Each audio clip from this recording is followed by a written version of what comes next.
நாளை ஆனி மாதம் 1ஆம் தேதி சனிக்கிழமை அன்று பிறக்குது.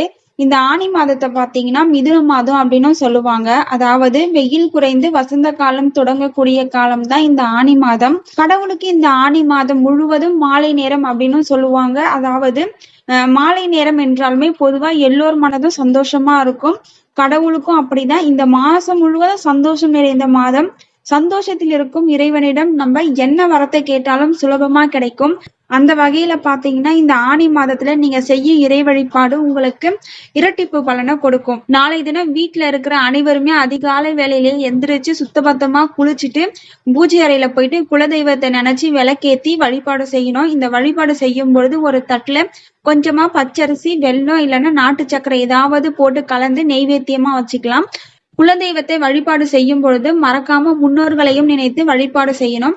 வழிபாடு செய்யும் பொழுது உங்களுடைய குலதெய்வத்தின் நாமத்தை கட்டாயம் 3 முறை உச்சரிக்கணும். குடும்பத்தோட இந்த வழிபாட்டை செய்யறது ரொம்ப நல்லது. இந்த வழிபாடு முடிஞ்சதுக்கு அப்புறம் இந்த தட்டுல இருக்க பச்சரிசி, வெல்லம் ரெண்டுத்தையும் கொண்டு போயிட்டு உங்க கைகளால பசுமாட்டிற்கு சாப்பிட கொடுக்கணும்.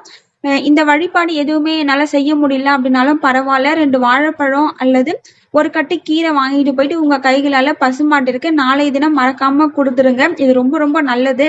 அதே போல நாளைக்கு நீங்க மதியம் சாப்பாடு செஞ்சதுக்கு அப்புறம் அந்த சாப்பாடை சாப்பிடுறதுக்கு முன்னாடி எச்சில் படாம கொஞ்சம் எடுத்து காகத்துக்கு வச்சுட்டு அதுக்கப்புறமா வீட்டுல இருக்கிற எல்லாருமே சாப்பிட்டீங்க அப்படின்னா உங்களோட கர்மா வந்துட்டு குறையும்.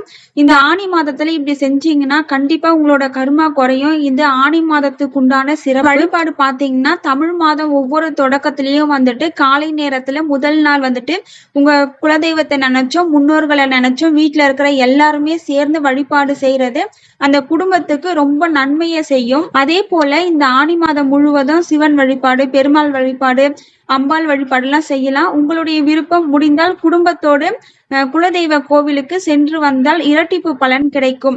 வீட்டுல ஏதாச்சும் சுபகாரிய தடை, குடும்பத்தில் தீராத கஷ்டங்கள் இருந்தது அப்படின்னா இப்ப சொன்ன இந்த ஆன்மீகம் சார்ந்த வழிபாடு நிச்சயம் உங்களுக்கு கை கொடுக்கும். கண்டிப்பா முயற்சி பண்ணி பாருங்க. தேங்க்யூ ஃபார் வாட்சிங்.